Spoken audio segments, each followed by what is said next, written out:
Friends, welcome back to my YouTube channel. ഫുഡിലൂടെ എങ്ങനെ കൊളസ്ട്രോളിനെ മിനിമം കൺട്രോൾ ചെയ്യുമെന്ന വീഡിയോ ആയിട്ടാണ് കേട്ടോ വന്നിരിക്കുന്നത്. നമ്മുടെ ജീവിതശൈലിയിൽ മാറ്റം വരുമ്പോൾ ഭക്ഷണ രീതികളും ഭക്ഷണക്രമങ്ങളൊക്കെ മാറും.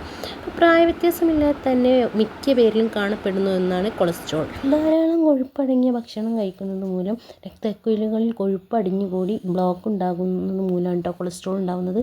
നമ്മുടെ ശരീരത്തിലെ കോശങ്ങളുടെ ഉൽപ്പാദനത്തിനും ഹോർമോൺ ഉൽപ്പാദനത്തിനൊക്കെ കൊളസ്ട്രോൾ മുഖ്യ പങ്ക് വഹിക്കുന്നുണ്ട് കേട്ടോ. പ്രധാനമായും രണ്ട് കൊളസ്ട്രോൾ ഉള്ളത് HDL കൊളസ്ട്രോൾ, LDL കൊളസ്ട്രോൾ.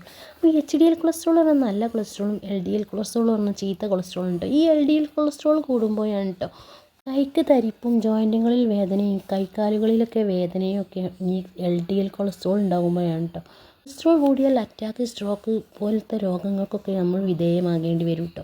ഫുഡിലൂടെ എങ്ങനെ കൊളസ്ട്രോളിനെ കൺട്രോൾ ചെയ്യാൻ നോക്കാം കേട്ടോ. നാരുകൾ അടങ്ങിയ ഭക്ഷണം നമ്മൾ കഴിക്കുന്നതിൽ ഉൾപ്പെടുത്തുക. വെണ്ടക്ക, ബീൻസൊക്കെ ഇതിനൊരു ഉദാഹരണമാണ് കേട്ടോ. മൈദ കൊണ്ടുള്ള എണ്ണക്കടികളൊക്കെ പരമാവധി കുറയ്ക്കുക. മട്ടൻ, ബീഫ്, കരിച്ചതും പൊരിച്ചതുമായ വസ്തുക്കളൊക്കെ പരമാവധി കുറയ്ക്കുക. നട്ട്സ്, ഓട്സൊക്കെ കഴിക്കുന്നതിൽ ഉൾപ്പെടുത്തുക.